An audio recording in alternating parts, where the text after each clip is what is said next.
compré este slime de mantequilla y vamos a ver cómo funciona así. Y luego este. ¿Otra vez sin mí? Sí. Oh, no. No, yo lo compré contigo, vamos a hacerlo. Ok. Yo. No, yo. No, yo. No, Bueno, yo. yo. Ay, Bueno, yo. tú. Ah. Es como bien bello. Ay. A ver. Miren qué lindo. Es como Butter Beater Slime. Sácalo. Ay, huele. No lo quiero mezclar, mamá. Yo te digo, espérate. Mira, con esto en la cocina. Se ve súper bonito, chicos. ¿Y huele? No se imagina. ¿Lo sacaste todo? No. Pero yo quiero mezclarle solamente una parte porque esto está muy bello. Bueno, dale. Pero igual acuérdate que hay que regresarlo al supermercado. ¿Por qué? No, lo tienes que hacer todo, loca. El- De verdad, pero es chicos, esto es arcilla.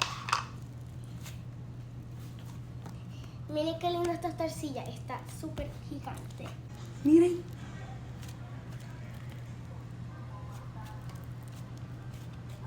Y está Dale, pues ponlo. good.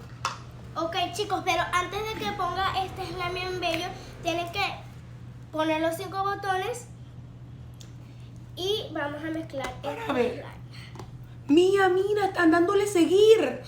Vamos a mezclarlo. Le están dando el más. Muchas gracias, chicos. Y le están dando, mira, corazoncito. Sí.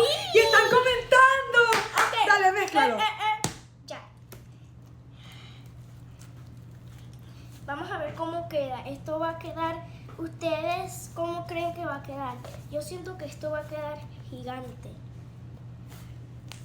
Ay, tiene que quedarte bien, pues acuérdate que tenemos que devolverlo para el supermercado. Sí. Ay, chicos, miren esto. ¿Tú crees que va a quedar bien? Y dale rápido antes que se den cuenta. Quedó como verde. Vamos a ponerle brillitos para que lo... Ay, sí, miren cómo quedó. Como un slime. ¡Huélelo, mamá!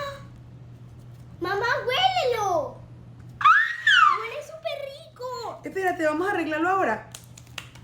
Quedó perfecto. Ahora sí lo pueden vender en el supermercado. Ponlo. Déjame quitar esta parte. Es perfecta. Ok, ponlo. Dale. Para que Ya los va. chicos los chicos lo cojan. Vamos a ponerle así. Ok. Miren, ya la arreglamos. Vamos a ponerle Brillo. para que